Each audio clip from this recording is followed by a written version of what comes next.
रघुवंशी कलचुरी कलाल जायसवाल समाज अपने कुल आराध्य राजराजेश्वर कात्यवीर सहस्त्रबाहु भगवान श्री अर्जुन की जयंती कार्तिक मास शुक्ल पक्ष की सप्तमी को सहस्त्रबाहु जयंती के रूप में पूर्ण भव्यता के साथ मनाता है, जिसका मुख्य उद्देश्य सर्वधर्म की रक्षा एवं स्वजातीय सामाजिक पहचान और पौराणिक तथा ऐतिहासिक गौरव की पुनर्स्थापना है।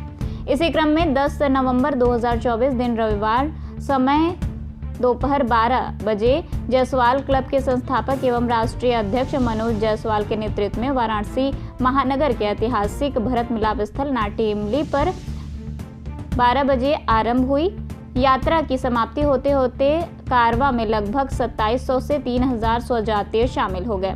भव्य शोभा यात्रा भरत मिलाप स्थल से आरंभ होकर रानी सती मंदिर, जगतगंज, लहुराबीर, चेतगंज, नई सड़क, गिरजाघर, गोदौलिया चौक, मैदागिन, लोहटिया, कबीर चौरा, पिपलानी कटरा होते हुए कसेरा भवन, चिंतामणि बाग, रामकटोरा में समाप्त होगी।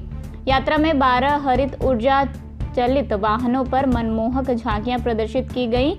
एक वाहन पर सहस्त्रबाहु और रावण युद्ध के उस प्रकरण का अभिनेताओं द्वारा जीवंत चित्रण प्रदर्शित किए गए, जिस युद्ध में सहस्त्रबाहु ने रावण को बंदी बनाकर अपने महल में 6 महीने तक 21 दीपक जलवाए। एक वाहन भी मां पार्वती और राधा कृष्ण की झांकी का जीवंत चित्रण प्रदर्शित किया गया।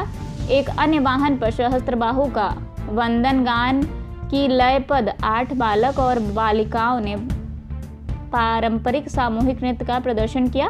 वाराणसी के प्रसिद्ध दिलाने वाले 11 डमरू वादकों का दल, बैंड बाजा और नर्तकों का दल स्वजातीय समाज द्वारा आच्छादित 1 किलोमीटर लंबे समूह के बीच चल रहा था।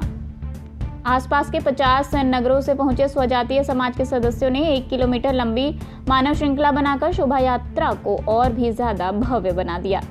अधिसंख्य उपस्थिति स्वजातीय महिलाओं की होगी, जो पारंपरिक परिवेश में मस्तक पर पवित्र घट धारण कर यात्रा में शामिल होती हैं।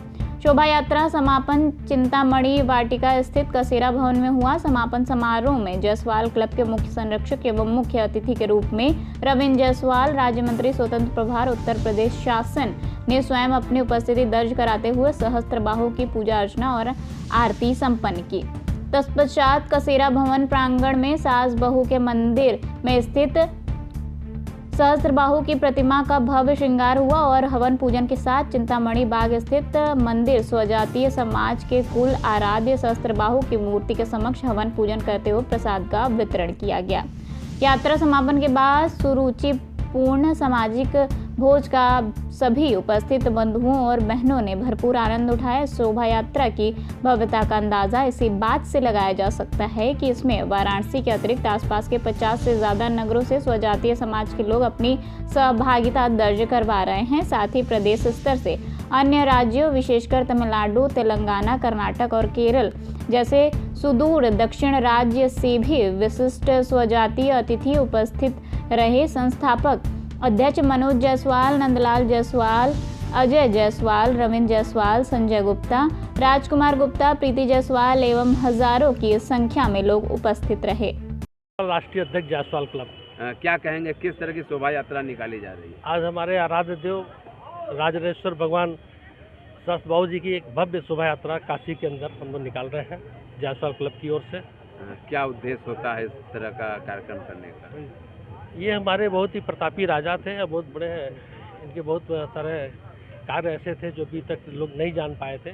इसको बताने का काम हम लोग करते हैं कि हमारे आराध्य देव कौन थे। जायसवाल क्लब का काम ही यही है कि अपने इतिहास को, महापुरुषों को, सबके बारे में बताना, अपने भगवान के बारे में बताना। इसलिए आज हम लोग इस शोभा यात्रा में ढेर सारी, आप देख रहे होंगे, पूरा तैल चित्र है हमारे समाज के जो भी महानुभाव हैं वो सबके हम लोग निकालते हैं और यहाँ पर फिर आके हम लोग इनका समापन करेंगे और भगवान का भव्य आरती पूजन करेंगे। समाज के लिए क्या मैसेज होगा? समाज के लिए मैसेज है कि हम लोग के भगवान हैं और इन्हीं के सहारे आज सारे देश में लोग एक बैनर तले आ गए हैं। अभी तक बहुत सारे लोग नहीं जान पाए थे। आज दक्षिण भारत से लेकर उत्तर भारत से लेकर पश्चिम भारत, सभी तरह के लोग अब इनको पूज रहे हैं। जायसवाल क्लब के आह्वान पर पूरे भारतवर्ष में इनकी शोभा यात्रा और पूजन हो रही है।